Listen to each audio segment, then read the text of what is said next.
aquellos pacientes adultos mayores que están con una demencia en estadios avanzados. Pero antes que eso, vamos a hablar de alguna cosa muy importante, de lo que es la vida de las personas. Se es persona desde el momento de la concepción, luego seguimos cuando llegamos al nacimiento y todo lo que vamos viendo en esa escala que vamos creciendo hasta que llegamos a ser adultos mayores. Pero nos queda un pedacito que solemos correr al costado porque mucho no nos gusta mirar y del que estuvieron hablando esta mañana la hermana Mercedes claramente, y después Cecilia, la expositora de Chile, tuvo toda una conferencia acerca de la muerte. Y la muerte es parte natural de nuestras vidas y es algo que hay que internalizar porque lo cierto es que a todos nos va a tocar y a veces nuestro quehacer como enfermeros puede chocar con esta realidad y no querer que ésta llegue para el otro, ¿sí? Ni siquiera para nosotros mismos. Vamos a ver un poquito cómo son las trayectorias de las enfermedades. Si vemos la línea verde, en general es la trayectoria de un paciente con cáncer, que en general tiene una capacidad funcional que es estable hasta un momento dado en que va a la caída hasta que llega el fallecimiento. La segunda es para aquellos pacientes con enfermedades crónicas, tipo el SIDA, que son oscilantes con una decaída de la funcionalidad, pero con capacidad de recupero siempre en un estadio un poco menos, y así hasta que llega el momento de la muerte. Sin embargo, en la última trayectoria, en la del envejecimiento y la demencia, fíjense que la funcionalidad, la capacidad funcional de las personas empieza mucho más abajo y siempre va en decaída. Siempre, después de alguna intercurrencia, estoy un escalón más abajo que en el anterior. La Organización Mundial de la Salud dice que para el año 2050 se duplicará la población de adultos mayores en el mundo entero. Si hoy día tenemos 605 millones de adultos mayores, para el año 2000 serán 2050, para el año 2050 llegarán a ser 2.000 millones. Impresionante. Y entonces para eso es que estamos acá, para formarnos y capacitarnos, porque cada vez más esta será la población que tendremos que atender.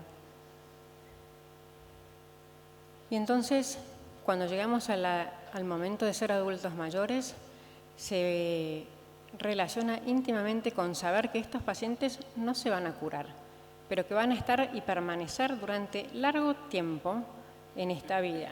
¿Y cuál sería el objetivo del cuidado con ellos? Es la calidad de vida y no la cantidad de vida. Y ese es el foco principal sobre el que nos tenemos que parar. Y por ello, cada vez más se están asociando los cuidados paliativos a la atención de adultos mayores, además de algunas otras enfermedades neurodegenerativas como las esclerosis, por ejemplo. Y entonces, ¿qué son los paliativos? Es un abordaje que intenta mejorar la calidad de vida de pacientes y familiares. Y acá era muy importante unir a el paciente con la familia. ¿Por qué motivo? Porque como veíamos en las charlas anteriores, el enfermo muchas veces está perdido y el que se tiene que hacer cargo, tomar decisiones por él y que se siente devastado porque no sabe cómo es el devenir de la trayectoria de la enfermedad en el adulto mayor, es la familia. Y la familia necesita contención y ser acompañada y ser escuchada.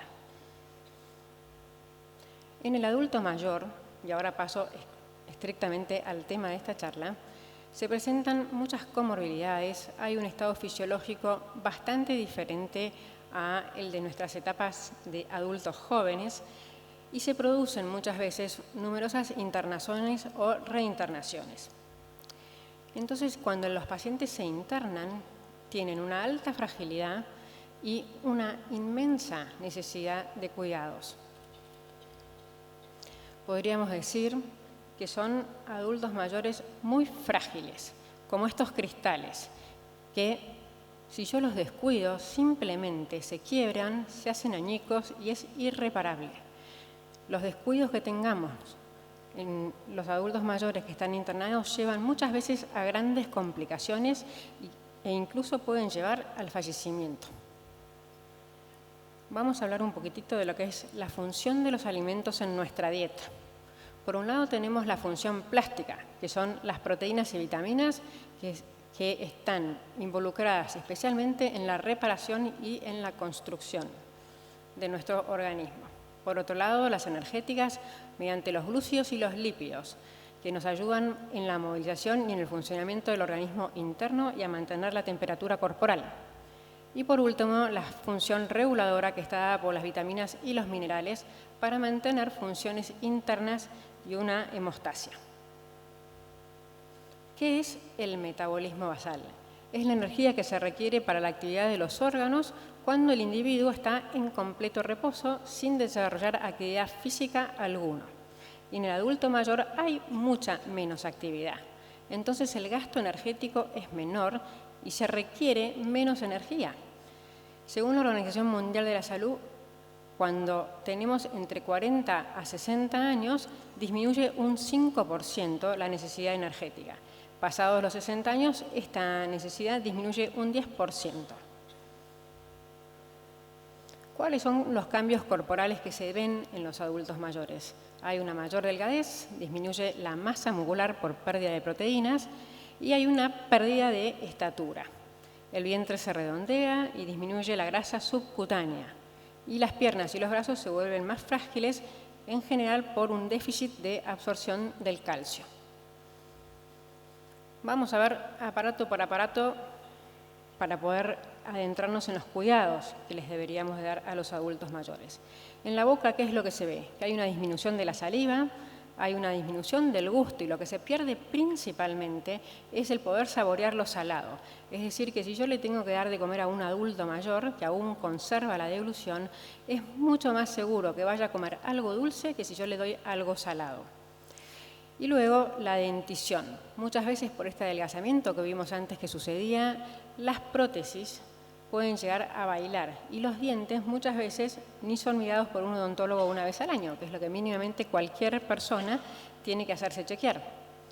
Con respecto a las prótesis, un detalle muy importante es recordarles a ellos o hacerlos nosotros por ellos que deben limpiárselas, que hay que sacarlas, que hay que limpiarlas, que luego hay que enjuagar muy bien la boca.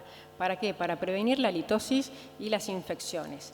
Y como segunda medida hay que mirar cómo es el acople de la prótesis en la boca. Ver si la prótesis está fija, va a impedir que haya una buena masticación y una buena deglución y muchas veces produce dolor. Y como produce dolor, entonces el adulto no quiere comer. Simplemente una fotografía de una prótesis no lavada por 24 horas. Ahí aparecen todos los microorganismos que nos saludan y que nos dicen acá hay comida para todos. Y esto da halitosis, probabilidad de que se desarrolle un muguet, ¿sí? Que se instalen los hongos en la boca y que el paciente padezca el dolor y que no quiera comer tampoco. Continuamos viendo un poquito el aparato digestivo y en el esófago. Este es un dato muy importante. Los adultos mayores tienen un aumento en el reflujo gastroesofágico y una mayor incidencia de hernia de hiato. Con estos dos puntos, concretamente, se favorece entonces las broncoaspiraciones. Además, hay un aumento de lesiones gástricas por el aumento de fármacos o por la polifarmacia que vimos esta mañana que se les administraba y hay un riesgo de esofagitis por retraso en el tránsito de los alimentos hacia el intestino. En el estómago, un mayor riesgo de úlceras con una predisposición a la anorexia. ¿Por qué? Porque como tienen enlentecido el vaciado gástrico, siempre están como con sensación de plenitud. Y en el intestino se da, por un lado, podemos tener diarreas por una proliferación bacteriana que produce mala absorción, pero también puede haber estreñimiento por falta de ingesta de líquidos o de alimentos que favorezcan el ablandamiento de la materia fecal. ¿Cuál es la valoración que enfermería debe de tener en cuenta al tener un adulto mayor con una demencia avanzada o en cualquier estadio de la demencia? El mirar la boca. ¿Cuántos de nosotros tenemos una linterna en el bolsillo? Ahora lo tenemos facilitado porque el celular tiene linterna, pero la linterna que se usa en el bolsillo, ¿cuántos de nosotros la tenemos? ¿Cuánto les hacemos abrir la boca a los pacientes para mirar cuál es el estado de la boca? Si tiene o no serostomía, es decir, disminución en la salivación. ¿Cómo están las prótesis? ¿Cuándo se hace la higiene bucal? Esto es algo que si el paciente no lo puede hacer por sí mismo, nosotros lo tenemos que ayudar. retirarle las prótesis, limpiárselas, o si no, ayudarle a limpiarse los dientes, como hacemos a veces con los niños que están aprendiendo a limpiarse. Y si es una boca dolorosa o no. La posición para comer, ¿sí? Siempre tienen que estar muy bien sentados y darles porciones pequeñas. Si uno sirve un gran plato, el adulto mayor se apabulla y lo deja casi todo. Observar cómo es la deglución frente a los líquidos y frente a los sólidos. Lo que primariamente se pierde muchas veces cuando hay un déficit de deglución es que puedan tragar bien los líquidos porque tienen menos peso. En ese caso vamos a poner algún tipo de espesante para evitar que el paciente se ahogue por la broncoaspiración. Y en el caso de que tengamos dudas, es muy necesario que le sugiramos al médico tratante que hagan una prueba de deglución, que haya un fonoaudiólogo que lo pueda venir a observar cómo traga. A veces con ejercicios se puede facilitar que el paciente aprenda y conserve por un tiempo más una buena deglución. También tener presente cómo es el ritmo de evacuaciones, ¿no? Constipación versus diarrea, y ver si tienen presencia o no de hemorroides, porque esto muchas veces genera dolor y entonces el paciente no quiere comer para no tener que ir al baño. Ellos no saben que uno igual forma materia fecal con la descamación intestinal y los jugos gástricos igualmente se forma materia fecal aunque nosotros no hayamos comido. Y en el último punto, y es muy importante, es el balance hídrico, ver cuánto ingresa y cuánto sale. Y no poner, si el suero dice que está a 21 gotas, entonces tiene que pasarle 1500 días y entonces lo aproximo. No, poner realmente lo que ha tomado, porque si no, no se va a reflejar luego en lo que es el egreso del organismo. ¿Qué es la deglución? Es el pasaje del bolo alimenticio desde la boca hacia el esófago de manera eficiente y segura. ¿Sí? Observar cómo traga y ver el pasaje a nivel, muchas veces uno le dice al familiar, fíjate que trague, pero mirale acá la nuez, como quien dice, porque es la forma más fácil de explicarles, y así tenemos certeza de que la comida pasó y no se ahogó. En cambio, la disfagia es la dificultad en el pasaje de los alimentos desde la boca hasta el estómago. Y la disfagia es un marcador importante de una etapa avanzada de la demencia, porque es la pérdida de la capacidad de ingerir alimentos la última que pierde el adulto mayor. Entonces, cuando un paciente comienza con disfagia, podemos correlacionarlo con que estamos en un estadio de la demencia avanzado. ¿Cuáles son los signos y los síntomas de los trastornos deglutorios? Estos que enumeramos acá, el babeo, la disnea, el gorgoteo, uno siente que hace ruido en la garganta, que se le queda la comida ahí, hay un mal manejo de las secreciones respiratorias, tose entre las comidas, por eso hay que estar muy atento a los momentos en que el paciente se alimenta. Hay sequedad bucal, por lo que decíamos antes que muchas veces presentan serostomía, pérdida de peso, deshidratación y malnutrición. Y puede haber incluso regurgitación nasal o esofágica del mismo alimento. La progresión de cualquiera de estos signos y síntomas lleva al planteo de la necesidad de nutrir artificialmente a este adulto mayor. Y entonces veremos qué tipo de sonda podemos elegir. Tenemos las nasoentéricas, que es la colocación de una sonda por nariz y su extremo llega hasta el estómago y se necesita un chequeo radiológico de dónde está esa sonda. Pero siempre pensando que esa sonda va a estar menos de 6 semanas colocada en el organismo. Se utiliza la nasosesional cuando uno tiene alto riesgo de aspiración pulmonar, como puede ser en una cirugía abdominal, en un cáncer gástrico. Es una sonda de menor calibre y que la gran complicación que tiene es que suele taparse con frecuencia. Y luego tenemos la gastrostomía o la yejunostomía, que es la inserción de una sonda en una porción del tubo digestivo a través de un procedimiento que puede ser quirúrgico, radiológico o endoscópico.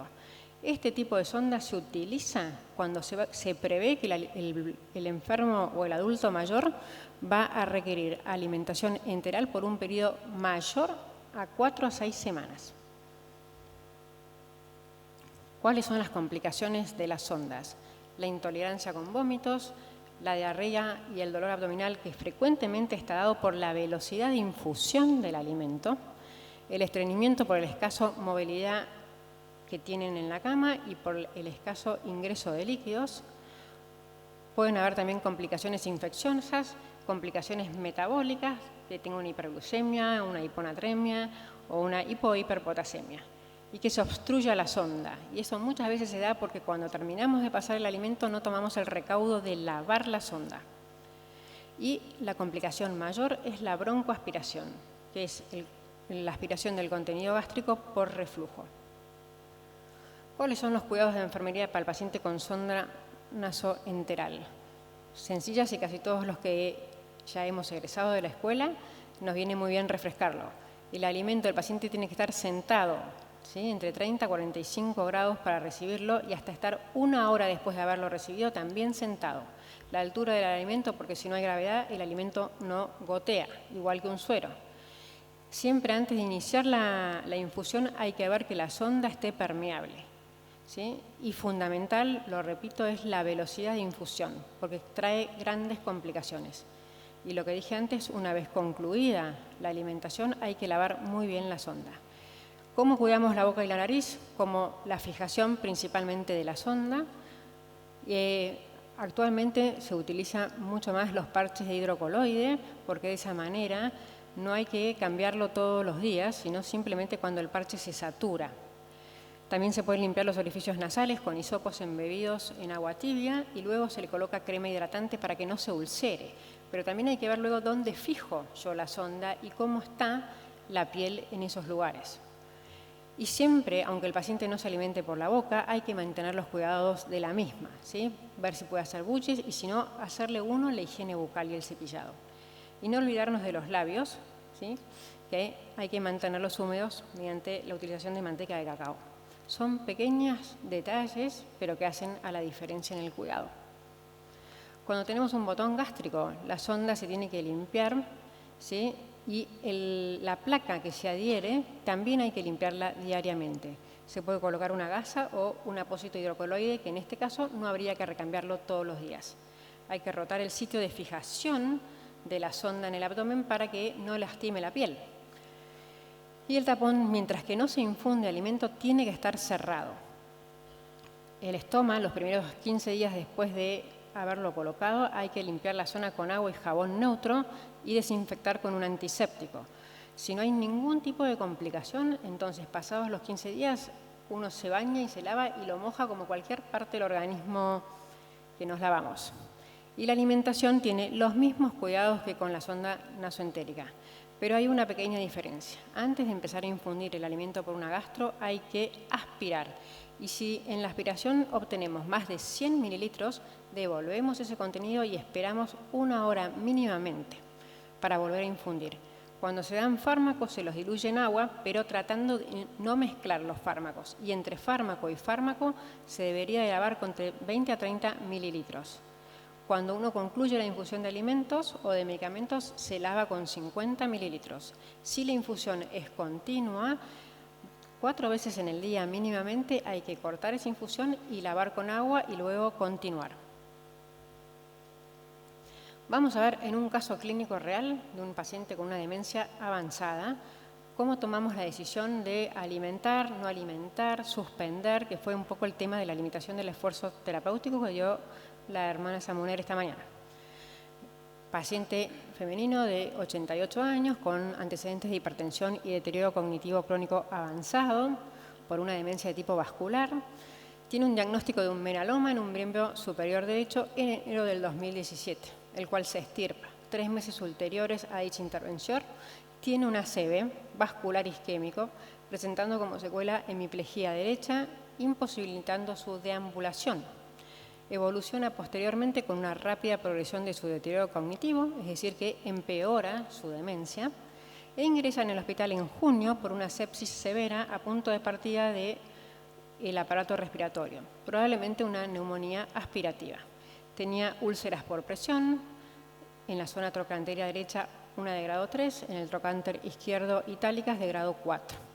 Recibe tratamiento antibiótico para la neumonía y evoluciona favorablemente.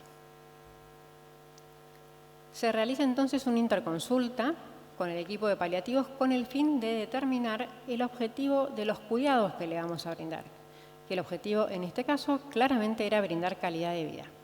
La paciente presentaba un performance de 4, es decir, que estaba todo el día en cama, estaba orientada en persona, desorientada en tiempo y espacio, y esto es un poco lo que explicó Paula esta mañana, y respondía a órdenes simples, pero monosílaba con monosílabos. Tenía un vocabulario limitado, que no se podía entender, desatención, lentitud en el pensamiento y episodios de excitación durante la noche, que fue lo que vimos esta mañana también con Cecilia, los cuadros de delirium, que cedían con la administración de algún neuroléptico. Cuando se realizaban las curaciones por sus úlceras, la paciente tenía gestos de dolor y entonces se le agrega morfina reglada, pero además con rescates de morfina previo a las curaciones, previniendo este dolor. La paciente tenía una sola hermana de 83 años con quien vivía y carecían de otro tipo de red social. Ante este caso, los médicos de cabecera, los clínicos, nos plantean al equipo de paliativos qué tenemos que hacer con esta paciente. Y entonces, antes de entrar al planteo que hicieron, se utiliza una escala de Blandford que muestra cuál es la alteración de la conducta alimentaria del adulto mayor, en la cual no me voy a detener porque no tengo, si no se me acorta mucho el tiempo, pero el primer escalón es la dispraxia, es la necesidad de ser guiado por falta de atención y entonces uno tiene que ayudarlo a que el paciente coma. El comportamiento de oposición, el paciente se tapa para que no le entre el alimento y si le entra, después lo escupe, lo tira el plato. Hay un comportamiento selectivo que solo come cierta comida, hay una praxia bucal de la alimentación, se abre la boca pero después aprieta muy fuertemente y no termina de tragar con un riesgo de que se aspire, y hay una disfagia faringeo-esofágica que presenta atragantamiento, sofoco o ahogo cuando muchas veces tose o también se da cuando presenta una voz ronca, se cambia la voz del adulto. Entonces, con esta escala de Blandford uno evalúa la conducta alimentaria del adulto con una demencia avanzada. Y se ve cómo está la desestructuración de esta alimentación. Y esto va parejo claramente con la severidad de la demencia, a la pérdida funcional y cognitiva y afecta clínicamente al 45 al 50% de las demencias severas. Y las consecuencias más importantes son que el paciente se va a deshidratar, va a haber mayor pérdida de peso, va a estar desnutrido y hay probablemente una posibilidad de que se broncoaspire, siendo la neumonía aspirativa la principal causa de muerte en estos pacientes en este estadio. Surgen entonces varios interrogantes. La alimentación por sonda nasogástrica o por gastrostomía en la demencia avanzada, ¿mejora el estado funcional y nutricional del paciente? Respecto a las úlceras por decúbito, ¿mejora el tratamiento de las mismas el que yo le dé un alimento enteral? ¿Previene las aspiraciones? ¿Aumenta la supervivencia de este adulto mayor? Iremos contestando una por una según estudios. La alimentación enteral en demencia avanzada previene la desnutrición, modifica el estatus funcional, es decir, si modifica su capacidad de hacer las cosas por sí mismo. Desde fases tempranas de la demencia, aunque el paciente pueda comer por sí mismo, ¿sí? Pierden peso, pero pueden sobrevivir con bajo peso por periodos prolongados. Es decir, que cualquier adulto mayor, ¿sí?, va a ir perdiendo peso y cuando se progresa en la enfermedad pierde aún más peso. Pero esto no quiere decir que se le acorte el tiempo de vida. La Sociedad Europea y Americana de Nutrición Enteral y Parenteral no recomiendan la alimentación enteral en pacientes con demencia avanzada. Ellos sugieren que los pacientes con demencia avanzada sigan comiendo con la mano pequeñas porciones aunque haya un riesgo de aspiración, porque ese mismo riesgo de aspiración lo tienen si se los alimenta por la sonda nasogástrica o por el gastrostoma. Como les dijeron esta mañana, hay una alteración del mecanismo de la sed. El adulto mayor no tiene registro de si toma o no toma líquido. Por eso es como importante muchas veces fijarnos si pueden recibir un líquido con algún espesante sin aspirarse. Y si no, habrá que evaluar la posibilidad de la colocación de una hidratación subcutánea. Si la alimentación enteral es de uso exclusivo y permanente, es decir, que el paciente ya no se va a alimentar más por la boca, el paciente pierde la posibilidad de disfrutar del placer de comer, porque lo único que sienten es plenitud abdominal, ¿sí? Sienten que están llenos, pero no prueban la comida, que eso es lo rico del comer. Se puede facilitar una ingesta oral con objetivos placenteros que desgusten y escupan para afuera, porque total una vez que tragamos ninguno sentimos más el gusto. Esto se hace muchas veces con los pacientes que tienen un tumor de cabeza y cuello, que les gustaría comer pero que no pueden comer. Y entonces se les da, le dice, saborea la comida y escupila. Y mientras tanto se los alimenta con una sonda, pero es una situación distinta que el paciente con demencia avanzada. Para las familias es lo más difícil la toma de decisiones, y esto lo vimos esta mañana en la charla de la hermana Mercedes. ¿Qué hacemos? ¿Le damos o no le damos de comer? ¿Retiramos el alimento? ¿Lo iniciamos? Es difícil aceptar que la alimentación y la nutrición no van a mejorar la sobrevida ni devolverán la salud previa a este adulto. Sienten que su ser querido, si ellos no le dan de comer, va a morir de inanición. Y esta frase la copié de un texto que me gustó mucho, porque dice, hemos olvidado la diferencia entre las personas que fallecen porque dejan de beber y de comer por voluntad propia, y que esto los lleva a la deshidratación y a la desnutrición, y aquellas que dejan de beber y comer como consecuencia del curso natural que se da en el proceso de enfermedades crónicas irreversibles, la caquexia, la anorexia y la demencia, ¿sí? En este caso, el adulto mayor no tiene registro de la bebida, no tiene hambre por todo lo que veníamos viendo y naturalmente se da este proceso. Y es distinto que yo hoy decida no quiero comer más, no tomo más porque me quiero morir. En uno es aceptar la naturaleza de la vida y en otro es alguna decisión personal que va contra uno mismo. Respecto a las úlceras por presión, ¿mejora el tratamiento de las mismas? Hay una revisión de la Cochrane del año 2009 que dice que la aparición de nuevas úlceras o curación de las preexistentes dadas por el mal estado nutricional y la hipoalbuminemia no muestra mejoría con la implementación de la alimentación enteral. Y otro estudio comparaba pacientes con demencia que tenían alimentación enteral contra otros que no la tenían. Se observa que los que sí eran alimentados tenían nuevas úlceras por presión y menor cicatrización de las preexistentes respecto del grupo que no fue alimentado enteralmente. La alimentación enteral a través de un botón gástrico en pacientes con demencia severa aumenta la supervivencia. Y un estudio llevado a cabo en el 2000 describe cifras de mortalidad del 28% en los 30 primeros días después de la colocación del botón gástrico. Y otro estudio dice que luego de 6 meses solo el 50% es probable que sobreviva. Y otro estudio más informa que el 54% fallece a los 30 días de colocación y luego de un año de tener el gastrostoma, fallecen entre el 70 y el 90% de los pacientes con demencia avanzada y que se alimentan por el gastrostoma. Los factores que afectan negativamente a la supervivencia son la desnutrición, la hipoalbuminemia previa a la colocación del gastrostoma, el deterioro cognitivo que ya vienen trayendo, la presencia de úlceras por presión, la patología cardíaca, la diabetes, el índice de Karnofsky y que tenga una edad mayor a 50 años. ¿Cuál es el efecto adverso menos deseado cuando uno coloca un gastrostoma o una sonda nasogástrica? Según la literatura, lo de mayor relevancia es la colocación de una sujeción para que el adulto mayor no se retire ni el botón gástrico ni la sonda. Vamos a ver lo que es entonces una sujeción. Rápidamente es afirmar o contener algo con la fuerza.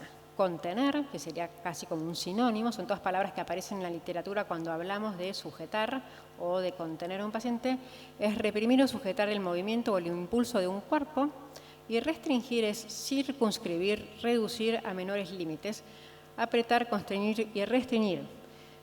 La contención mecánica o física es una medida terapéutica excepcional cuando ya han fallado otras. Su indicación solo está justificada ante el fracaso de otras alternativas, ya que vulnera el principio de autonomía de la persona al limitar la libertad del paciente.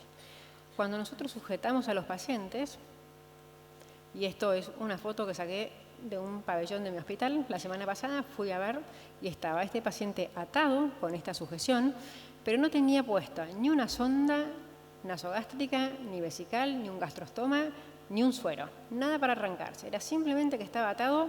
¿Por qué motivo? Desconozco. ¿Por qué sujetamos a nuestros pacientes? Es la pregunta que querría que cada uno reflexione interiormente. Porque está desorientado, porque puede sufrir una caída, porque es agresivo, por precaución, porque se puede arrancar la venoclisis o la sonda nasogástrica o el PEC, o cualquier dispositivo que tenga colocado, por seguridad, por conveniencia del enfermero. En otra hospitalización se desorientó, la familia lo pidió para cubrirme legalmente y así me lo entregaron. Pero el daño que se produce al tener las sujeciones, tenemos dos tipos de daños, el daño físico y el daño psicológico. El daño físico es que va a desarrollar más cantidad de úlceras por presión porque va a estar inmovilizado, puede tener infecciones, incontinencia, estreñimiento, atrofia muscular, debilidad, postración, caídas, desfuncionalización, muerte por intentar zafarse y ahorcarse con la sujeción y hematomas. El daño psicológico es el miedo por estar sujeto, la vergüenza de que me tengan que atar para que no me mueva o para que no me arranque, lo que tenga colocado en el organismo, agresividad, depresión, apatía y aislamiento social. Y con respecto a este tema de que puede ocasionar la muerte, no es un invento. Fíjense en estas dos fotos, acá la paciente se zafa de la sujeción y cae y fallece. Acá está ahorcado por la misma sujeción y pasa por debajo de la baranda que se suponía que era una medida protectora. Es muy difícil el tema de las sujeciones y daría para una charla sola más o menos, pero hay países en donde está implementado que hoy por hoy no puede atarse al adulto mayor y tiene unas medidas arquitectónicas y una concientización del profesional de la salud que cuida, el enfermero por ejemplo, de cómo acompañar sin tener la necesidad de atar. Parece una utopía, pero es una realidad.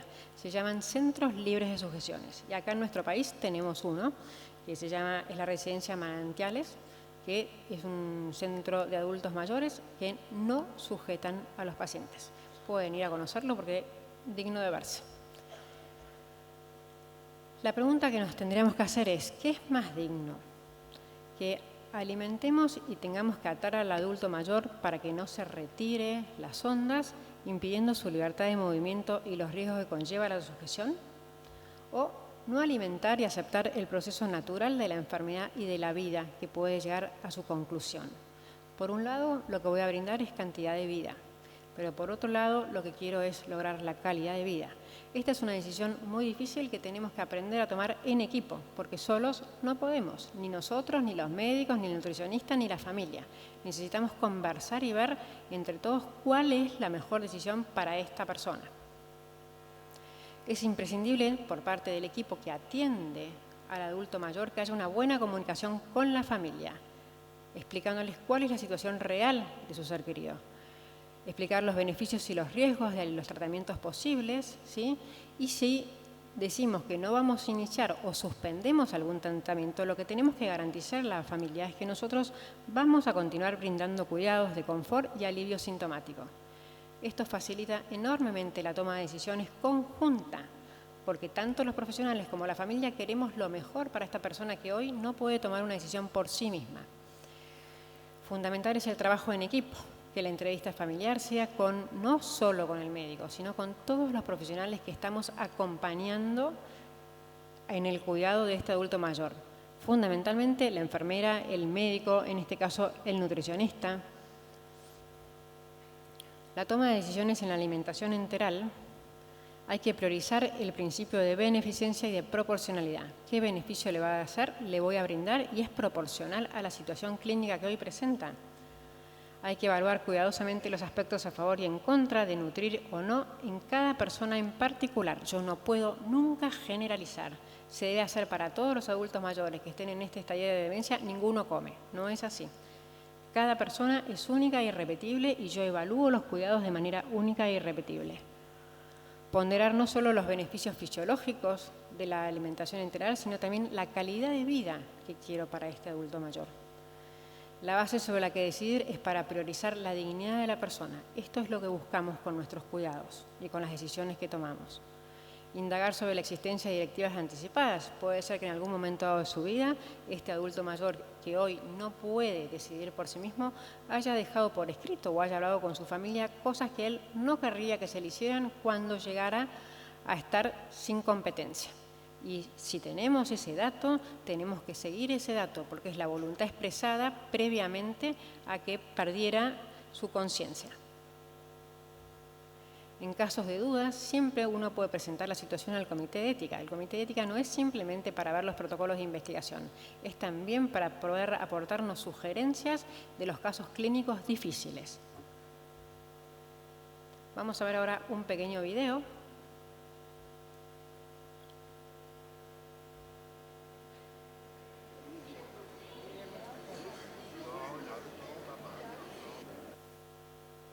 Yo creo que es un trabajo vocacional, tienes que tener mucha paciencia, personalmente bastante disciplina, tienes que tener perseverancia y a veces pues también es muy divertido.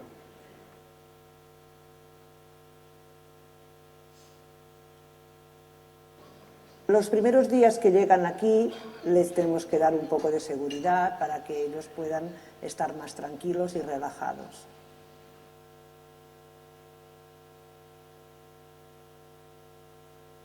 Hay algunos que pueden hacerlo todo y algunos que, depende de la edad, no pueden hacerlo y les tienes que ayudar. Entonces, los que sí que pueden hacer las cosas, tienes que intentar que ellos por sí solos las hagan. Y si entonces ves que no pueden, intentas ayudarlos. Por ejemplo, comer, a veces hay que ayudarlos, hay que cambiarles los pañales cuando hacen sus necesidades encima y luego, pues bueno, también a veces pues suelen tener aquella nostalgia de no estar en casa y hay que calmarlos un poco.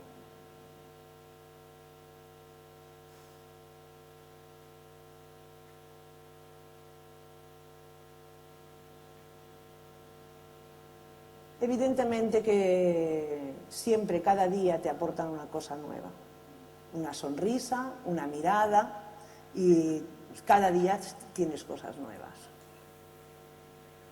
Normalmente hay algunos que te requieren la atención todo el día. Entonces lo que hacen pues es hacer una pataleta. Si tú no estás por ellos, se pasan el día, podrían estar llorando todo el día. Y esto normalmente es la rabieta de alguna manera te está diciendo sin hablar que no quería estar aquí, ¿no?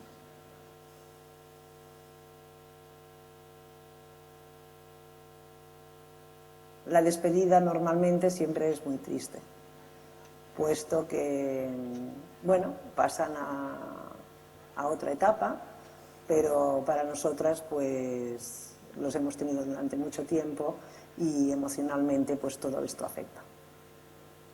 Es un trabajo duro en algunos momentos, de alguna manera es gratificante, es una aventura. Trabajar con niños de 0 a 3 años cada día es diferente. Esto es lo que hacemos aquí en la escuela infantil. Y si bien no es recomendable comparar un adulto mayor con un niño de 0 a 3 años, la importancia de destacar es que los cuidados que se le dan a un niño son los mismos cuidados que el adulto mayor, que no puede valerse por sí misma, necesita de nosotros. Y entonces es muy importante que tengamos en claro que la esencia de nuestra tarea de enfermería es el cuidar al adulto mayor tan bien y con tanta dedicación como hacemos cuando tenemos niños. Y se requiere una formación para trabajar en pediatría y en neonatología que también se va a requerir para trabajar con esta población que cada vez va creciendo más, que es la del adulto mayor. Y de esa manera estaremos honrando la vida de estas personas, respetándolas a las personas, cómo vamos a cuidar, respetando a las personas que se confían a nuestros cuidados. Y valga el agradecimiento a Roemer por brindarnos hoy la posibilidad de conocer un poquito más de cómo tratar de cuidar al adulto mayor y que ojalá en el futuro se abra una especialización porque vamos a necesitar conocer mucho mejor cómo tratarlos y cómo cuidarlos.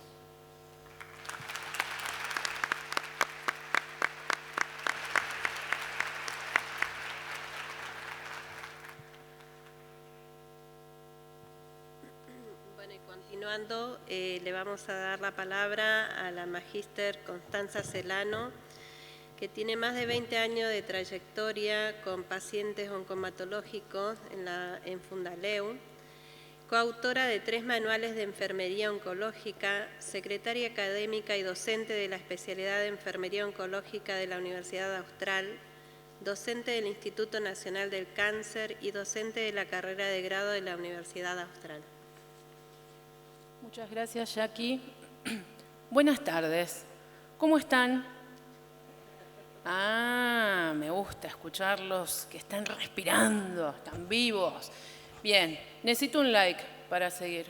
Acá hay mucha gente joven, saben lo que es un like. Bien, perfecto. Antes de seguir, quiero agradecer a la Fundación Ruemers por siempre brindarnos este espacio para enfermería, para intercambiar, para encontrarnos. Es un punto de encuentro, es un punto donde sabemos que vamos a crecer en el cuidado que todo el tiempo estamos brindando a nuestros pacientes.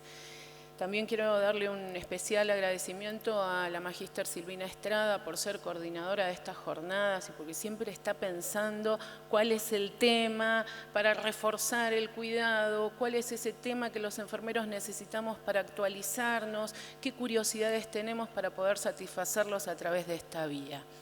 Y gracias a mis compañeras que están acá hoy acompañándome. Bien, antes de entrar en este tema, que como verán es cáncer en los adultos mayores. Ah, ¿los adultos mayores también tienen cáncer? Sí, también tienen cáncer. Y para empezar, me gustaría ponerlos en situación. La situación necesito que me acompañen con la imaginación de este cuadro. Es un paciente de sexo masculino, 74 años, que fue a hacerse un chequeo clínico, como siempre acostumbraba a hacer. El médico recibe el laboratorio del paciente, lo llama enseguida y lo deriva a un centro oncohematológico de manera urgente.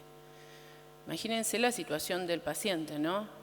Por suerte, fue a la consulta con su esposa y de ahí directo al centro oncohematológico.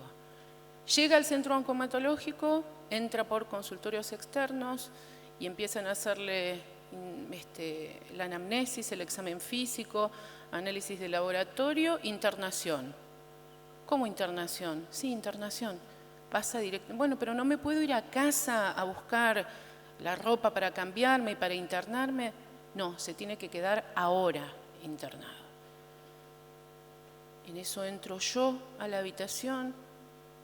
¿Con qué? Con el camisolín, con la ropa para el paciente. Y me encuentro en una habitación con una mujer acostada en la cama y un señor sentado cruzado de brazos y cruzado de piernas, mirándome. Entonces yo dije, buenas tardes, mi nombre es Constanza. ¿Quién es el paciente? A lo que el señor miró para la ventana. Y la señora me dijo, es él. No. Yo no soy paciente, acá hay una confusión, acá hay algo que está mal, se equivocaron en el laboratorio y vas a ver, déjame las cosas, vos que me trajiste. No, yo venía a hacer el control de signos vitales y traje acá un camisolín. No, déjalo ahí porque no lo voy a necesitar, porque esto es una confusión. No puede ser, a mí me dicen que yo estoy enfermo. Y yo ayer, domingo, estuve jugando al tenis, gané un campeonato de tenis, soy una persona sana, hago deportes, hice deportes toda mi vida, nunca fumé, alcohol eventualmente, y estoy perfectamente lúcido. Y yo no me siento mal, estoy bien. Así que déjame las cosas ahí. Perfecto, dije yo. Igualmente, si me deja, le voy a hacer el control de signos vitales y esto lo dejamos acá. ¿Qué siguió a este cuadro que les acabo de presentar? Un paciente con una hiperleucocitosis, con un recuento de glóbulos blancos de 175.000, para un valor normal que ustedes saben de 5.000 a 10.000, ¿no? 175.000 blancos. ¿Qué le pasó a este paciente? Le pusieron un acceso vascular central de gran calibre en el cuello, fue a hemoterapia, se sometió a un procedimiento de leucoféresis donde sacaron gran cantidad de glóbulos blancos, después hubo un recambio de ese catéter por otro catéter de menor calibre, volvió a la habitación, recibió el primer bloque de quimioterapia y todo esto en menos de 24 horas. Entonces, esta es la situación a la que nos enfrentamos. Nosotros no, el paciente. El cambio, imagínense, de adaptación que tiene que hacer una persona, un adulto mayor que enfrenta esta patología. Por eso hoy vamos a hablar de cáncer también en el adulto mayor. ¿Por qué? El cáncer forma parte de un grupo de enfermedades que son las enfermedades crónicas no transmisibles, ¿sí? Dentro de estas enfermedades se encuentran varias patologías, como puede ser la diabetes, las enfermedades cardiovasculares, las enfermedades pulmonares crónicas.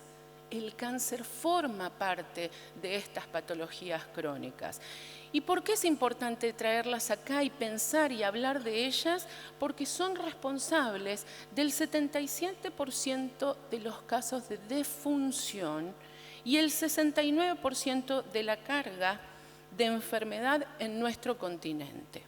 Si nosotros hablamos del cáncer en nuestro país, cómo nos afecta, ustedes miren este gráfico, a grandes rasgos está representado, bueno, por todo el globo terráqueo y diferentes áreas con colores. El color más intenso representa los lugares geográficos donde hay mayor incidencia y mortalidad por cáncer. O sea, a simple vista, nosotros estamos siendo un país con una incidencia media alta de cáncer, cosa que tiene que ser para nosotros un signo de alarma, algo que nos despierte, porque algo deberemos hacer para ir modificando esto. El cáncer efectivamente representa la segunda causa de muerte.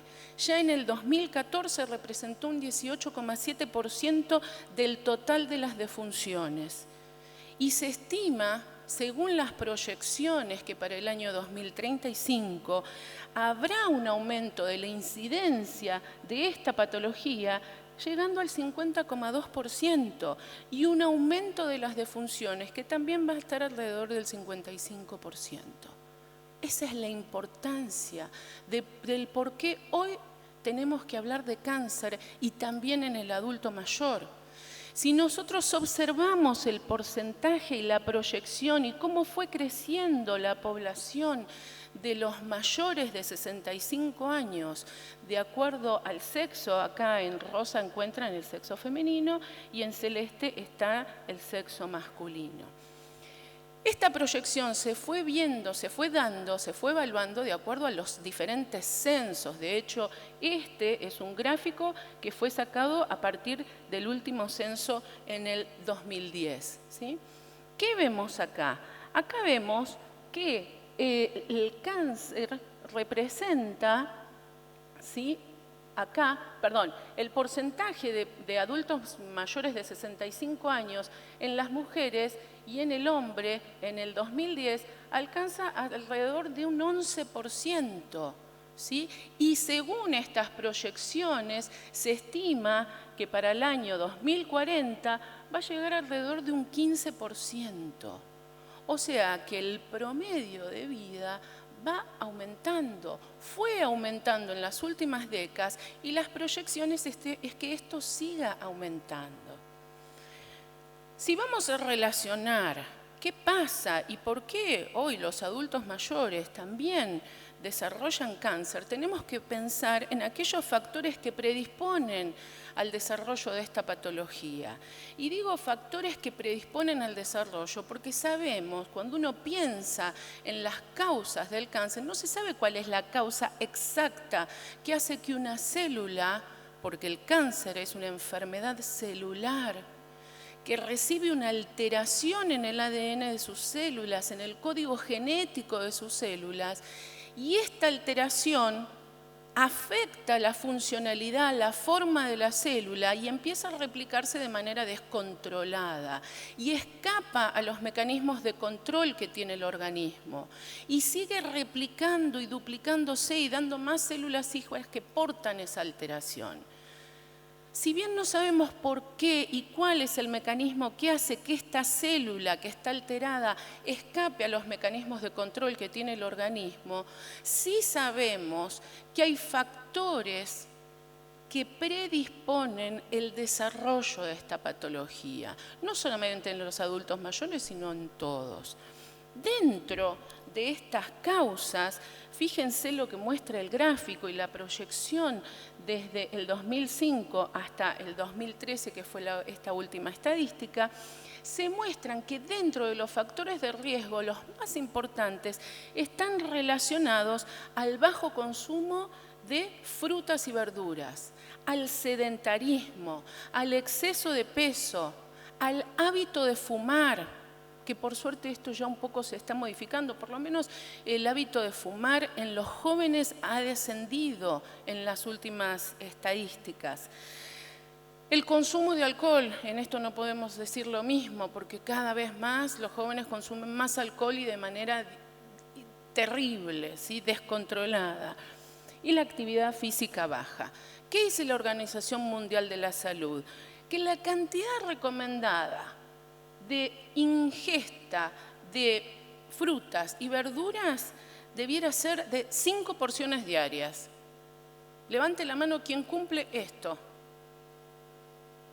Bueno, es lo mismo que dicen las... Por suerte hay 2 o 3 personas que levantaron la mano, está muy bien. Pero esas personas deben formar parte del 5% de esta población que cumple con estas recomendaciones. Cuando nosotros vemos estos factores de riesgo, nos hace pensar, y lo bueno y la buena noticia que tiene esto, es que si ustedes piensan, son todos factores modificables. Son todos factores donde uno puede trabajar desde la prevención para evitar que se desarrolle una patología como la que es un proceso oncológico, ¿sí? Ahora bien, ¿qué le pasa al adulto mayor cuando se enfrenta a un diagnóstico de una patología como es la oncológica? Lo primero que piensa y se afecta es diferente por ahí a cómo encara un joven el diagnóstico de cáncer. ¿Por qué? Porque el adulto mayor ya tiene vida vivida, ya tiene camino recorrido. Y lo que más le impacta es la dependencia física que puede llegar a crear esta nueva situación. La dependencia física y también la dependencia de decisión. El no poder mantener su autonomía física y de control sobre su vida, sobre sus decisiones. Uno de los grandes problemas que lo abruma es no ser una carga para la familia. Cuando un adulto mayor tiene una patología como es el cáncer, el paciente sabe que va a enfrentar momentos donde va a tener que estar internado, momentos donde va a tener que venir al hospital de día oncológico para recibir su tratamiento. Y dependiendo del pilar de tratamiento al que este paciente tenga que ir recibiendo, esto puede ser quimioterapia, puede ser radioterapia, donde tiene que ir todos los días a recibir rayos.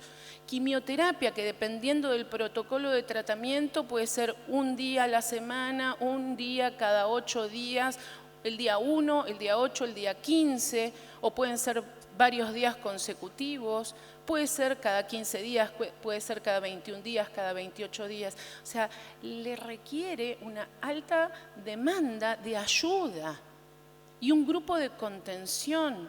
Y no todos los pacientes tienen un grupo familiar y de contención que los acompañe hasta el centro de atención y de administración del tratamiento. Necesita pensar y le agobia el sistema de apoyo con el que cuenta o con el que no cuenta. Otro tema es la jubilación.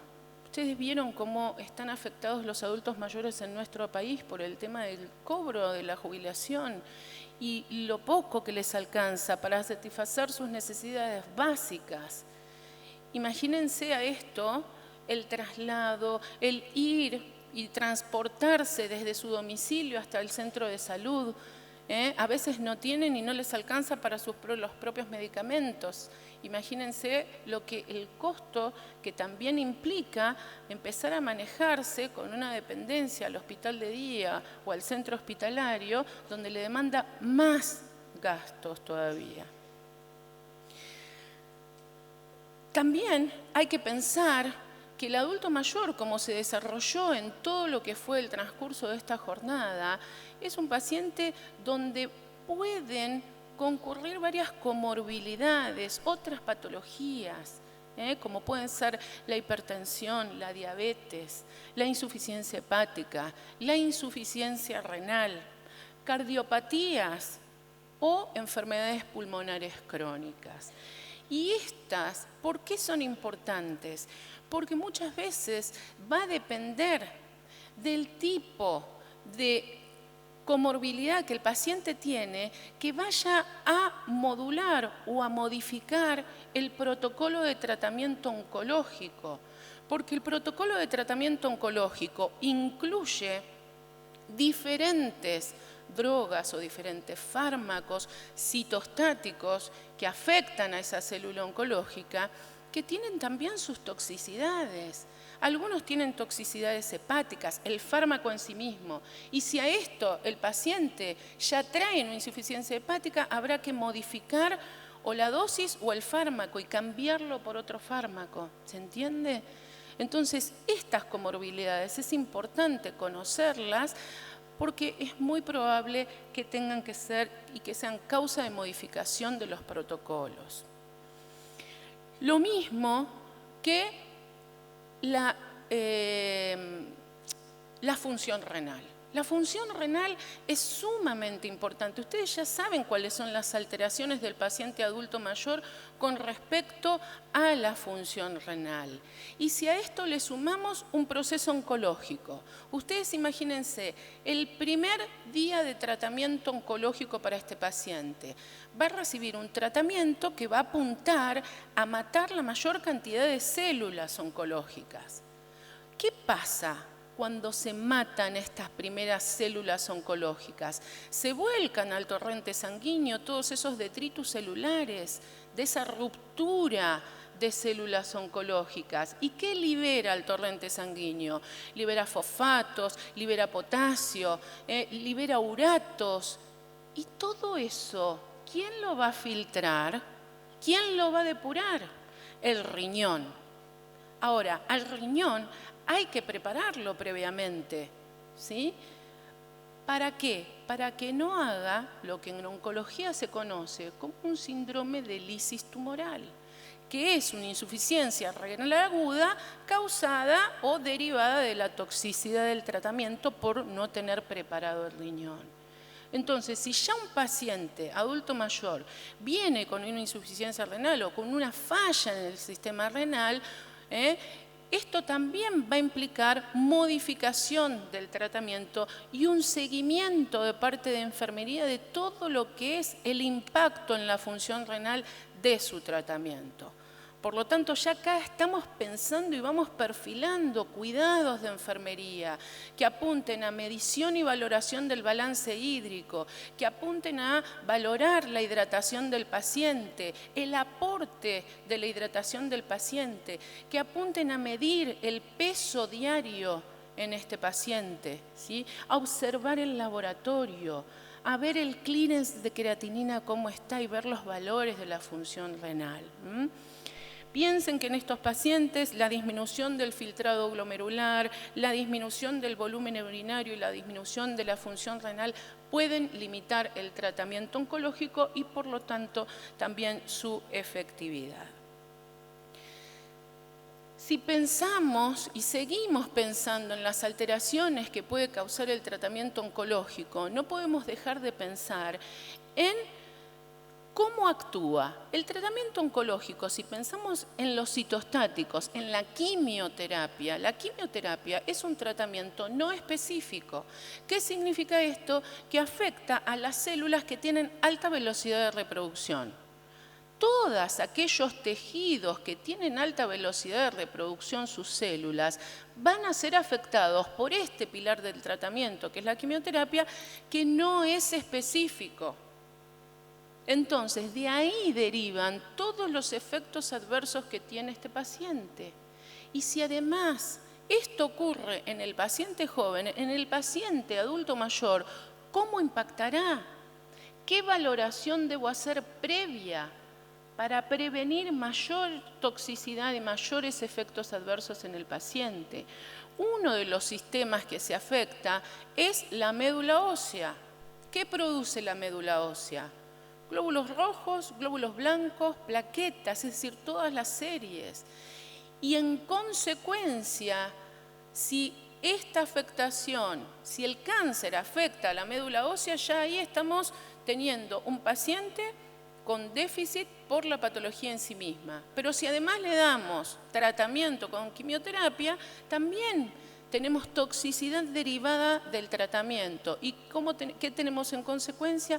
Al paciente neutropénico, al paciente que puede estar plaquetopénico, al paciente que puede estar anémico. Cuando nosotros tenemos un paciente neutropénico, estamos teniendo un paciente adulto mayor con mayor posibilidad y mayor susceptibilidad a las infecciones. Imagínense entonces todos los cuidados de enfermería que se ponen en juego. El aislamiento del paciente, el aislamiento de prevención, el aislamiento de protección al paciente, la valoración de los signos vitales de este paciente, poniendo especial foco en el control de la temperatura, por lo menos cada 4 horas. Valorar la integridad de piel y mucosas, observar y buscar detalladamente cualquier punto o cualquier puerta de entrada o foco posible de las infecciones. Piensen que cuando nosotros tenemos un paciente adulto mayor y además neutropénico, no tiene glóbulos blancos, no tiene neutrófilos y entonces no va a ser un foco florido, no van a encontrar una flogosis activa en ese foco. ¿Por qué? Porque no tiene células con qué fabricarlas, no van a encontrar una secreción purulenta, por ejemplo, ¿sí? Pero sí van a encontrar un eritema. Otra de las cosas es que a veces este tratamiento con citostáticos incluye drogas que causan afección de los nervios periféricos y centrales, con las consecuencias en el paciente con neuropatías periféricas, con alteraciones de la sensibilidad térmica, con alteraciones de la sensibilidad táctil, que uno tiene que ir a buscar y preguntar en el paciente. La mucositis, ¿por qué? Porque la mucositis es la inflamación de piel y mucosas y de la mucosa que va desde la boca hasta el ano. Todo eso que ustedes ven en la boca, que ahí sí lo pueden valorar, las alteraciones en la mucosa de la boca, se replican en todo lo que es el esófago, el estómago, el intestino delgado, el intestino grueso, hasta el ano. Entonces, cuando el paciente dice que tiene dolor y ustedes no ven, abran la boca de los pacientes y miren. También esa mucositis causa en paralelo alteraciones del gusto, hoy lo mencionó Clara también, cosa que colabora también con la desnutrición del paciente, colabora también con la deshidratación del paciente. Si está con dolor en la boca causado por mucositis derivada del tratamiento que le estamos administrando, este paciente no va a querer tomar agua, no va a querer tragar nada. Entonces hay que tratar el síntoma, calmar el dolor, mejorar las condiciones desde la higiene de la boca, especial por supuesto, acá no vamos a ir al cepillado, pero sí a los buches. Lograr una buena higiene, mejorar la hidratación de piel y mucosas y favorecer la nutrición con alimentos blandos, frescos y en forma intermitente. Las alteraciones de la visión también, hay fármacos que colaboran con esto y esto acrecienta la dificultad visual que tienen a veces estos pacientes. Un factor importantísimo, que no lo voy a desarrollar porque Clara lo acaba de desarrollar en esta mesa, es la nutrición en el paciente. Muchas veces el paciente oncológico, ya el 40% de los pacientes oncológicos al momento del diagnóstico ya vienen desnutridos. Es un valor sumamente importante. Entonces, hacer una buena valoración ya al momento del diagnóstico es importantísimo. Esto se trata y se debe a veces por la patología en sí misma y otras veces viene derivada del tratamiento que administramos. Ustedes ven ahí una sigla que dice NB-IQ, que significa náuseas y vómitos inducidos por quimioterapia. O sea que el tratamiento puede causar y colaborar con la desnutrición del paciente por toxicidad y por efectos no deseados. La disgeusia, que es la alteración del gusto, la mucositis, la esofagitis, la diarrea.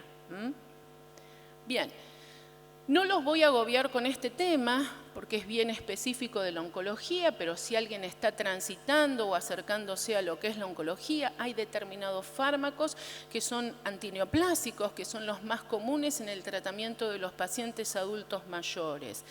Dentro de este grupo, siempre es importante cuando ustedes vayan acercándose un poco a la especialidad y empezar a ver los tratamientos, es ver el fármaco, para qué tumores está indicado y también cuál es la toxicidad, que eso es una de las cosas más importantes. Si yo conozco el fármaco, conozco también la farmacología de este fármaco, ¿sí? Su biodisponibilidad, su absorción y demás, pero también conozco la toxicidad, eso me va a ayudar a mí como enfermero a empezar a pensar en los planes de cuidado adaptados a las necesidades de este paciente que es el que está recibiendo este tratamiento. Fíjense que muchos de ellos hablan de la mielosupresión, muchos de ellos hablan de la afección de la función renal.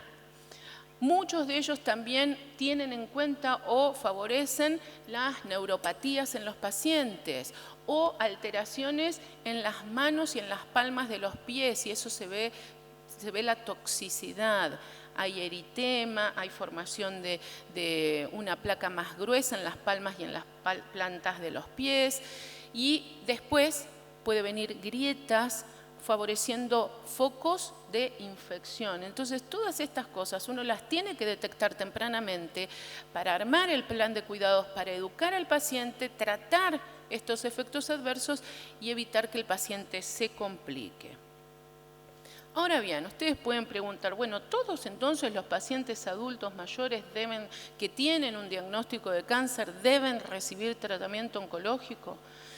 De acuerdo a las recomendaciones de la Red Nacional de Comprensión del Cáncer, hay algunos tips que recomiendan tener en cuenta para ver si este paciente recibe o no tratamiento. Hay que estimar la expectativa de vida basada en la valoración funcional y las comorbilidades. Hay que estimar el riesgo que tiene la mortalidad del cáncer, el estadio tumoral al momento del diagnóstico y el pronóstico que tiene esa persona si recibe tratamiento o no recibe tratamiento. Hay que valorar las condiciones que podrían interferir en el tratamiento contra el cáncer y en su tolerabilidad. La valoración geriátrica integral. Hay que tener en cuenta todo lo que se desarrolló en esta jornada. Malnutrición, polifarmacia, la ausencia de soporte social, la depresión, el deterioro cognitivo y el riesgo de caídas que puede tener este paciente. Y por supuesto, yo que diría una de las cosas más importantes es valorar los objetivos que tiene ese paciente en cuanto al tratamiento. Para eso es fundamental brindar toda la información. ¿Cómo la vamos a brindar? De manera gradual. el paciente tiene que poder decidir sobre lo que quiere para él y nosotros saber respetar lo que decida. Cuando uno piensa en quimioterapia, piensa en paciente oncológico, y ojo que la quimioterapia no es el único pilar de tratamiento que tiene el cáncer, está la bioterapia, está la inmunoterapia, que están avanzando a pasos agigantados en el tratamiento para el cáncer, pero sí tenemos siempre pensamos y relacionamos al paciente oncológico con el tratamiento con quimioterapia. El tratamiento con quimioterapia afecta el endotelio de las venas, causando irritación, ¿sí? Causando que las venas cada vez y el capital venoso de este paciente se vaya restringiendo. Siempre empezamos y sabemos que lo ideal sería poner un catéter periférico en la cara anterior, en el tercio medio de la cara anterior del antebrazo, pero a veces el haber administrado muchos citostáticos me va limitando ese capital venoso que tengo disponible y lo ideal sería contar con un acceso vascular central, un catéter venoso central. ¿Por qué? Porque es una forma mucho más segura de administrar un citostático que cuando uno piensa en la clasificación de citostáticos, recuerda que de acuerdo a su agresividad, si se extravasan, un grupo que pueden ser vesicantes. ¿Qué significa esto? Que si se extravasan, causan necrosis del tejido. Entonces, uno de mis principales cuidados es administrar a través de un acceso venoso periférico en forma segura. Y si no tengo ese acceso venoso periférico y me voy quedando limitada del capital venoso, procurar que el médico coloque en el paciente o indique la colocación de un acceso vascular central. Para eso necesitamos enfermería capacitada en el acceso vascular central. ¿Cuál es la resultante de este proceso en una persona, un adulto mayor que está diagnosticado de cáncer? Siente que su vida corre peligro, ¿sí? Esto que comentaba Cecilia hoy y que mencionó a la doctora Elizabeth Kluber-Ross, que describió las etapas por las cuales una persona que se enfrenta a una muerte inminente por las cuales pasa, siente que su vida está en peligro, sí. Así, piensen que cuando uno habla de cáncer, sabe que es una célula que tiene capacidad de invasión. ¿Qué significa esto? Que esta célula no está solamente en este lugar donde está ubicado el tumor, sino que tiene la posibilidad de invadir. Invade por contigüidad e invade los tejidos a distancia. Y esto todo el mundo lo sabe, porque todo el mundo sabe que el cáncer causa metástasis. Y el paciente también. Por lo tanto, siente que eso que tiene ubicado en un lugar también inunda todo el organismo. Y eso es una amenaza para el paciente. Siente un verdadero derrumbamiento y pérdida del control. Ustedes imagínense que además a este paciente lo estamos ingresando a una institución de salud que tiene otros horarios, que tiene otras rutinas, donde a veces no se respeta la intimidad del paciente, donde nadie golpea la puerta antes de entrar, porque parece que la habitación es del sanatorio, de la clínica, del hospital. Sin embargo, esa puerta marca la intimidad. Y además enfrenta tratamientos sumamente agresivos, con toxicidades varias, y con cambios en la imagen corporal de este paciente. La alopecia, la redistribución de la grasa corporal como resultante de altas dosis de corticoides. ¿Qué siente este paciente frente a esta situación? Miedo, impotencia, no puede decidir, incertidumbre, ¿qué va a pasar conmigo? ¿Qué le va a pasar a mi familia? ¿Qué le va a pasar a mi esposa, a mis hijos? Se quedan solos. Desesperanza, aislamiento. Acá hay diferentes sufrimientos físicos, emocionales, espirituales. Entonces, ¿cuál es el cuidado de enfermería que necesitan estos pacientes? Necesitan que nosotros como enfermeros tengamos una visión integral, que sepamos y que tengamos esa empatía para podernos llegar a ubicar en la situación del otro. Nunca vamos a ser el otro, porque no tenemos la vivencia del otro, porque no somos el otro, pero sí llegar a intuir lo que está viviendo el otro. Y esto hará que nosotros enfoquemos nuestro cuidado en un cuidado humanizado. Estoy cuidando a otra persona, otro que podría ser yo, otro que podría ser un familiar mío, otro que podría ser un allegado. ¿Cómo me gustaría a mí que me cuiden el día de mañana? Importantísimo que el enfermero que trate a estos pacientes sepa y sea un experto en comunicación. Y la comunicación no implica solamente saber decir las cosas, sino saber escuchar, respetar los momentos, respetar los momentos donde el paciente se abre para contarnos lo que le pasa, ¿sí? Respetando las diferencias y los pensamientos, las diferencias en la religión. Es importante que nosotros, y hoy también se dijo en el transcurso de la charla, que adecuemos el vocabulario que a veces se utiliza en medicina y que lo adaptemos y lo hagamos un poco más simple y que constatemos qué es lo que comprendió el paciente de su situación. Si tiene dudas, poder liberarlas, poder responderlas. Organizar toda la información que tiene el paciente en una carpeta, para que pueda fácilmente recordar aquellas cosas importantes que necesita. Y crear un ambiente de seguridad y de tranquilidad. Cuando yo me siento a hablar con el paciente, realmente cerrar la puerta, olvidarme de los otros timbres, quedar de acuerdo con un colega y decir, yo ahora me voy a dedicar 5 minutos a trabajar con este paciente. Hay que tratar de favorecer y apoyar a que el paciente consiga sus propias metas. Y esto tiene que ver con respetar la autonomía y generar el autocuidado en el paciente. La información no la tengo que dar en la medida en que a mí me parece, sino en la medida de que el paciente me va pidiendo más información. Para esto tengo que ser gradual y estar atento al intercambio. Hay que brindar los cuidados del soporte terapéutico, o sea, ¿qué hay que conocer de los efectos adversos que tienen los tratamientos oncológicos? Y esto es capacitándonos y es la única forma de brindar un cuidado de calidad actualizado y adaptado a la realidad del paciente que tengo delante. Hay que reconocer y estimular los logros. Cada pequeño logro que a mí me puede parecer pequeño, puede ser enorme para el paciente. Entonces, si nos ponemos metas diferentes, que vea que esa meta que él se propuso, nosotros tenemos que conocer esa meta y cuando la alcanza, mostrarla, ¿sí? Y ver que el paciente la reconozca también.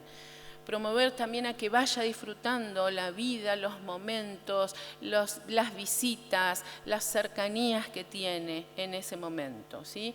Integrar siempre al cuidador principal o al familiar, nunca dejarlo afuera, Es decir, incorporarlo al cuidado, hacerle un espacio en el hospital de día, dejarlo que se quede dentro de la habitación cuando estamos haciendo educación o cuando estamos hablando de determinadas cosas. Y motivar la participación en aquellos pacientes que son ambulatorios en diferentes grupos y asociaciones, que eso los ayuda a avanzar en el tratamiento y adherirse mejor al mismo. Para finalizar, el cuidado de enfermería, visto así, debe brindar el apoyo que necesitan estos pacientes, ayudándolos a elaborar los procesos de adaptación a esta nueva situación o enfermedad. Pero siempre con la verdad, nunca hay que mentirles, siempre con la verdad, acompañando, cuidando y brindándoles esperanza, con diferentes objetivos. Esperemos que esto podamos replicarlo en cada uno de nuestros pacientes. Y elegí esa foto porque ojalá estos sean todos los adultos mayores que nosotros cuidemos y que se vean así de radiantes y contentos. Gracias.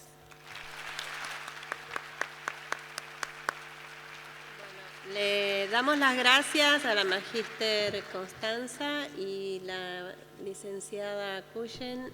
Nos va a pasar ahora un videito mientras ustedes preparan las preguntas. Es bueno. Es un video de una canción que se llama Cuídame, que a mí me parece que la letra es muy significativa porque hace como mucha referencia al adulto mayor frágil y que en realidad yo la hice en su momento con todas fotos de mi madre y de mi familia por el hecho que fue el primer adulto mayor que me tocó cuidar con una demencia durante 2 años y de la que yo no sabía nada. Y en honor a los pacientes, que son los que nos enseñan, pasamos esta canción y seguimos con las preguntas.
La canción es Cuídame, de un autor uruguayo, creo que es uruguayo, que se llama Jorge Drexler.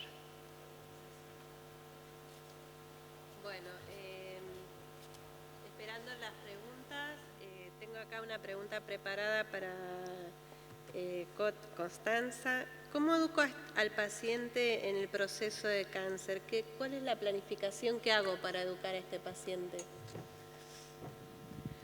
Bueno, esto tiene que ver con, en el momento, si el paciente viene a la internación o viene al hospital de día. Cuando el paciente viene al hospital de día o viene a la internación, lo primero que uno tiene que pensar es cuánto sabe el paciente y qué sabe sobre su enfermedad. ¿Sabe que está enfermo? ¿Qué le dijeron? Entonces, esa es una de los primeros cuidados, ver qué y cuánto sabe el paciente. A medida de que el paciente me va dando esta información, yo ahí ya empiezo a planificar. ¿Qué voy a planificar?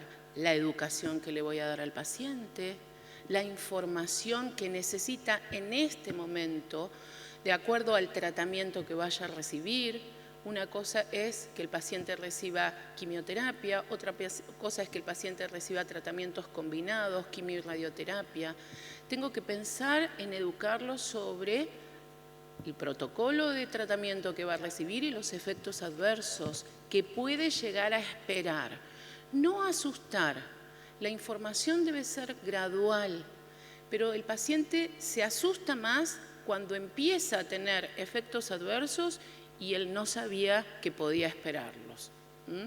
Entonces, siempre es eso, de a poco ir pensando y educarlo en cuanto a la vía por la cual va a recibir el tratamiento, los cuidados sobre la prevención y los cuidados con los que debe irse a su casa y sobre todo aquellos signos de alarma por los cuales debe concurrir a la consulta nuevamente o por lo menos debe llamar por teléfono.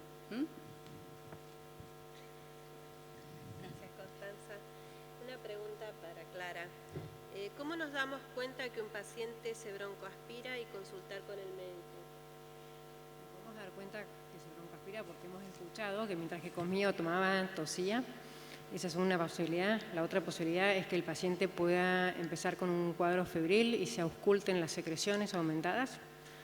Otra observación que vamos a tener es que el paciente cambie el tono de la voz por haberse atragantado y probablemente que empiece con un cuadro febril como un foco infeccioso de origen pulmonar. Bueno, para Constanza, en el adulto mayor, ¿es conveniente que los familiares de paciente con cáncer, mientras sabe el diagnóstico del mismo para preservar su salud mental, bueno, acá debe decir que se le dice otra enfermedad de menor impacto psicológico? ¿Qué actitud debe tomar la enfermería pensando en el beneficio del paciente? Eso sería mentirle, ¿no? Eso sería ocultarle con otra, diciéndole que tiene una enfermedad que no la tiene.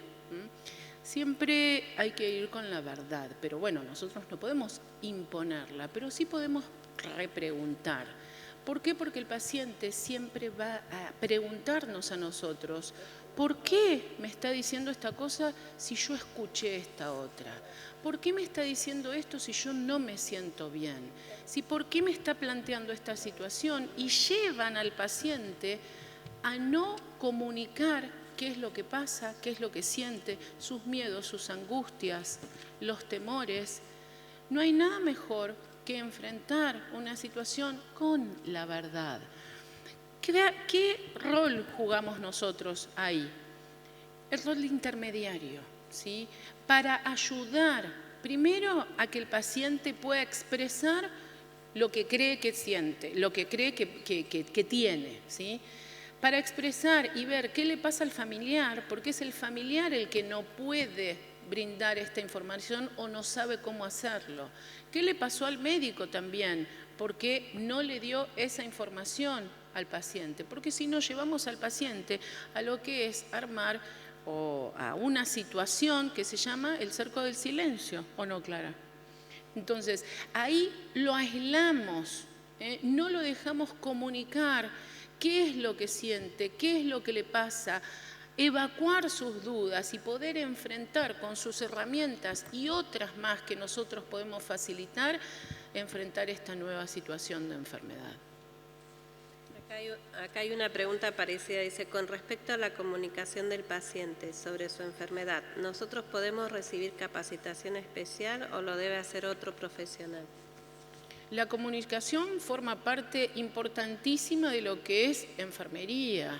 Si nosotros debemos capacitarnos en cómo comunicar, igual que el resto del equipo de salud, todo el equipo de salud debiera estar debe procurar capacitarse y encontrar las herramientas para poder comunicarnos de manera eficiente y eficaz con los pacientes.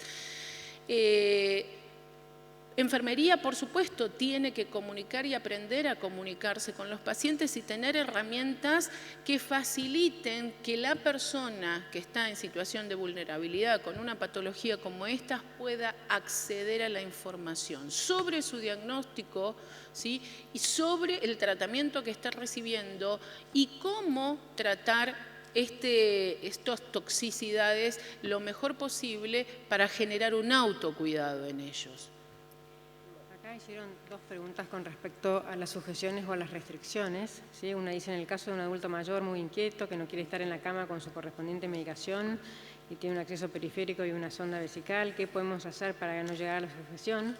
Y la otra dice, ¿cómo realizamos una restricción para proteger al paciente si en nuestra institución carecemos de personal para poder evitar ese maltrato? El tema de las sujeciones es muy amplio, está empezando a trabajarse acá en la Argentina con un grupo que se llama Desatar Argentina.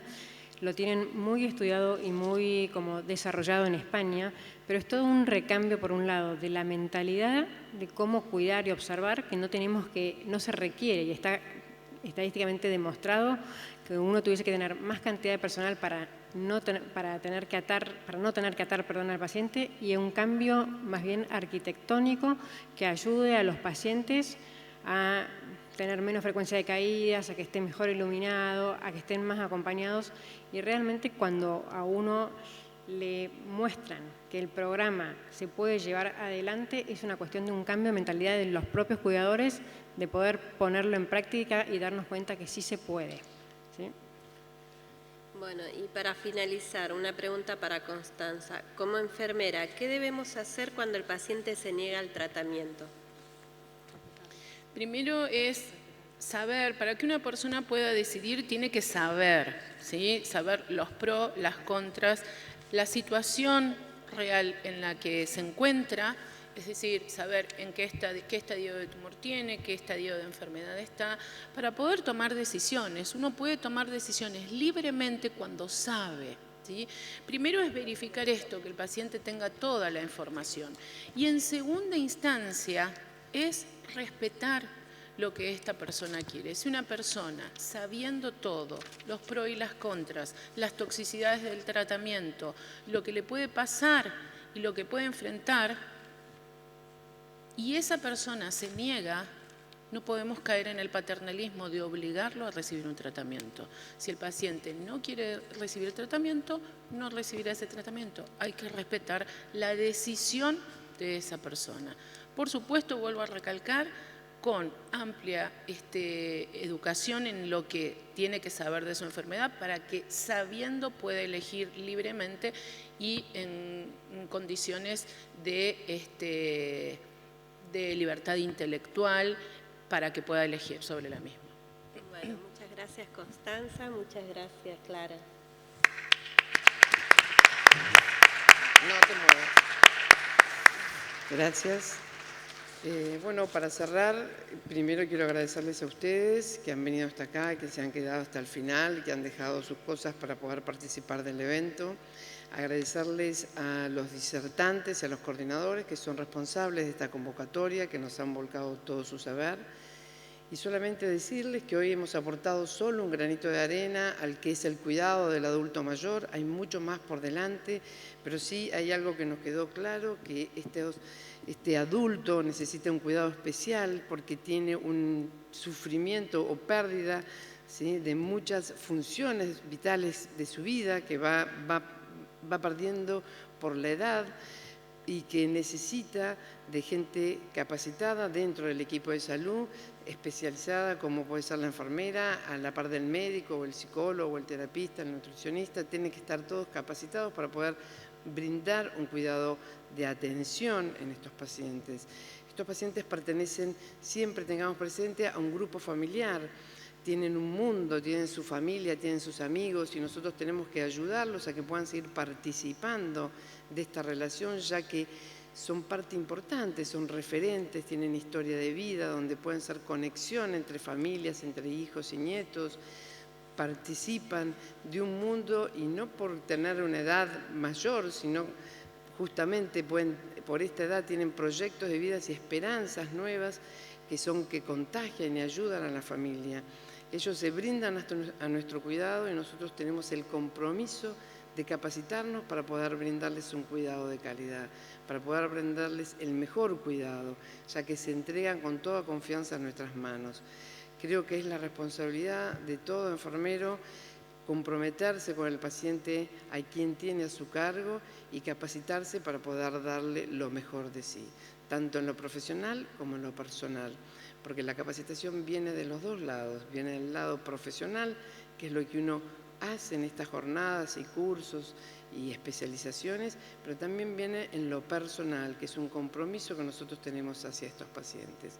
Capacitarnos en todo el aspecto personal nuestro para poder brindarle una mayor contención y ser facilitadores tanto con el paciente y la familia que nos necesitan en estos momentos. Espero que podamos vernos el año que viene y muchas gracias por quedarse hasta el final.